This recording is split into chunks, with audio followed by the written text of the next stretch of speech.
guys, welcome to Eden Aquatics.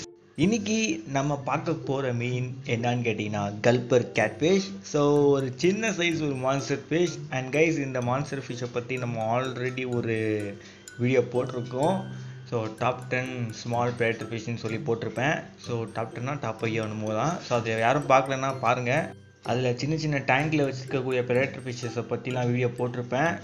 So அந்த video பார்த்தீங்கன்னா உங்களுக்கு தெரியும் இந்த அளவுக்கு சின்ன சின்ன மான்ஸ்டர் ஃபிஷ்ஷஸ்லாம் இருக்குதுன்றத. ஸோ அது வந்து முடிஞ்ச அந்த வீடியோ லிங்க்கெல்லாம் நான் டிஸ்கிரிப்ஷனில் கொடுக்குறேன் கைஸ். ஸோ ஓகே கைஸ், இப்போ நம்ம பார்த்துக்கிட்டு இருக்க இந்த மீனை பற்றி நம்ம அவ்வளோவா சொல்லவே தேவையில்லை. நிறைய பேருக்கு தெரிஞ்சிருக்கும் இந்த மீனை பற்றி, கல்பர் கேட்ஃபிஷை பற்றி.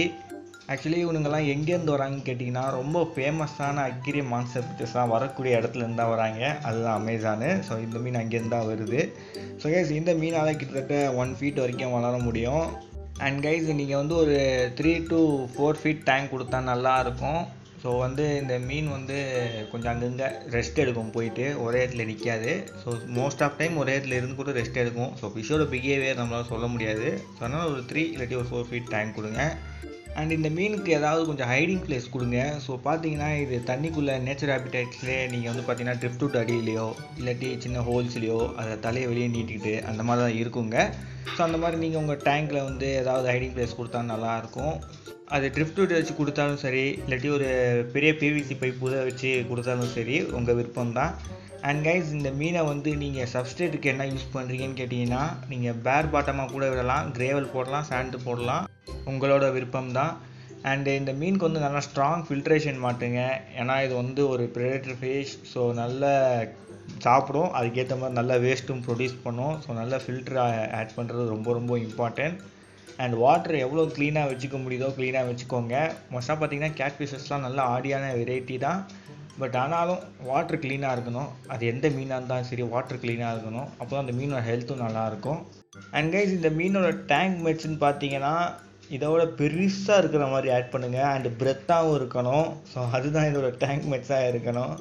ஸோ கைஸ், அதுக்கப்புறம் பார்த்தீங்கன்னா இதோட ஃபீடிங் பார்த்தீங்கன்னா நீங்கள் ரொம்ப ஓவர் ஃபீட் பண்ணிடாதீங்க. இந்த மீன் அப்படியே பெரிய மீனே முழுங்கிடுது, அதனால் கொஞ்சம் பெருசாகவே கொடுக்கலாம் அப்படின்லாம் பண்ணிடாதீங்க. ஸோ கொஞ்சம் கண்ட்ரோலாக ஃபீட் பண்ணுங்கள். அண்ட் கைஸ், அதை ஃபீட் பண்ணி முடிச்சக்கப்புறம் வெயிட் பண்ணுங்கள். அதோட வயிறு பழையபடி ஆகிற வரைக்கும். ஸோ அது எவ்வளோ நாள் வேணால் எடுக்கலாம், நீங்கள் கொடுக்குற ஃபீடை பொறுத்தும் அந்த வாட்டர் டெம்பரேச்சரை பொறுத்தும். ஸோ அதோட வயிறு பழையபடி ஆனதுக்கப்புறம் நீங்கள் ஃபீட் பண்ண ஆரம்பிக்கலாம். அண்ட் கைஸ், இந்த மீனுக்கு நீங்கள் லைஃப் ஃபீடு தான் பண்ணணுன்னு இல்லை, பெரிய எறா அண்டு சின்ன சின்ன மீன் துண்டுகளை கட் பண்ணி கூட நீங்கள் கொடுக்கலாம். ஸோ அதுவும் ஓகே தான். அண்டு டெட் ஃபிஷ், கொஞ்சம் பெரிய டெட் ஃபிஷ்ஷு அப்படியே கட் பண்ணாமல் கூட நீங்கள் கொடுக்கலாம். நல்லா வாஷ் பண்ணிவிட்டு கொடுங்க.